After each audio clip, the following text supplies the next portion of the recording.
For today's ganap nga, maaga kami nagising ng dada at mamamalengke nga kami ngayong araw na to. 5:30 pa nga lang ng mga oras na to, kaya naman marami pa rin akong naabutang nagja-jogging dito. Abay, saludo talaga ako sa mga nakakagawa nitong jogging na to dahil Diyos ko, ako hindi mo matawag na mag-jogging, kumain man na pa, naksyuta. Abay, na-miss ko nga rin na mamalengke ng ganitong oras. Kung hindi nyo pa nga alam at ngayon nyo palang malalaman, Diyos ko, mag-o-open na naman kami ng dada sa batil patong namin. Oo, tama yung narinig mo, kaya naman sasalubungin namin yung Ghost Month, naksyuta. At hindi lang Ghost Month ang sasalubungin namin at makikipagsabayan kami sa taas presyo ng mga bilihin.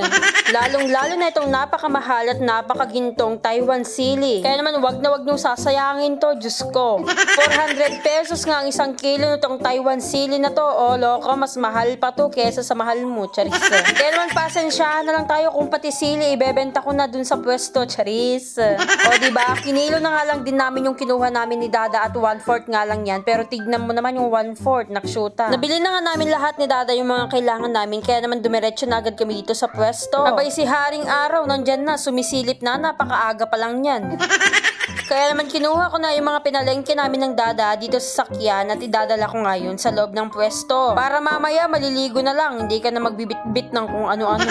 At fast forward na nga tayo mga kavava, meron pa nga akong attendan na seminar, kaya naman nandito na agad ako sa venue. Olo ko, iniwan ko na muna ang Dada dun para naman mapag-isa siya kahit papano, charis. Pagpasok ko nga sa may Juditas dito sa may hall nila, abay madami na palang tao, nakshoot. Akala ko ako na yung pinakmaaga. Kaya naman nag-register na rin ako agad dyan at para naman makahanap pa ako ng uupuan ko kung meron pa charis.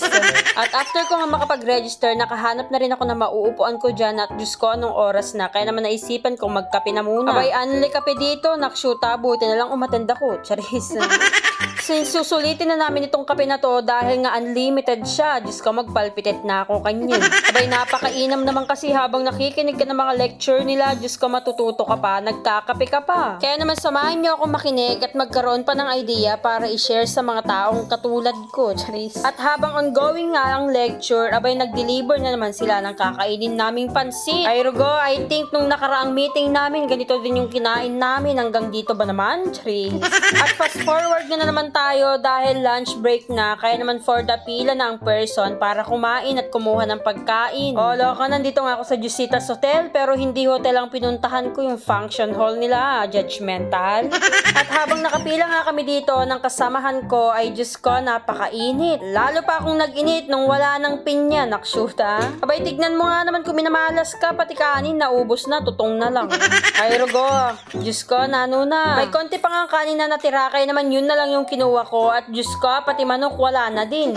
Abay, buti na lang, meron pa tong beef. Kaya naman, Diyos ko, ewan ko na lang, puro sabaw na lang kakainin ko. Ang technique nga na ginawa ko, pumunta ko sa kabilang pila, kaya naman nakakuha ko ng pritong manok.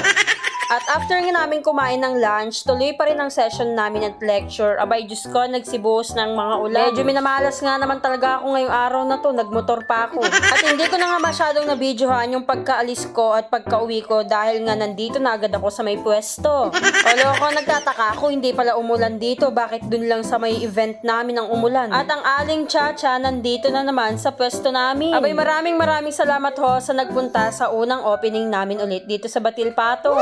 Talagang Diyos ko, napakaraming nakamiss nitong Batil Patong namin. Mas pin-upgrade nga na naman namin itong Batil Patong namin, pero same taste pa rin talaga. Kaya naman kung hindi mo pa natitikman at hindi mo pa nasusubukan to, Diyos ko, pumunta ka na. Kaya naman ay lang, salamat sa panonood.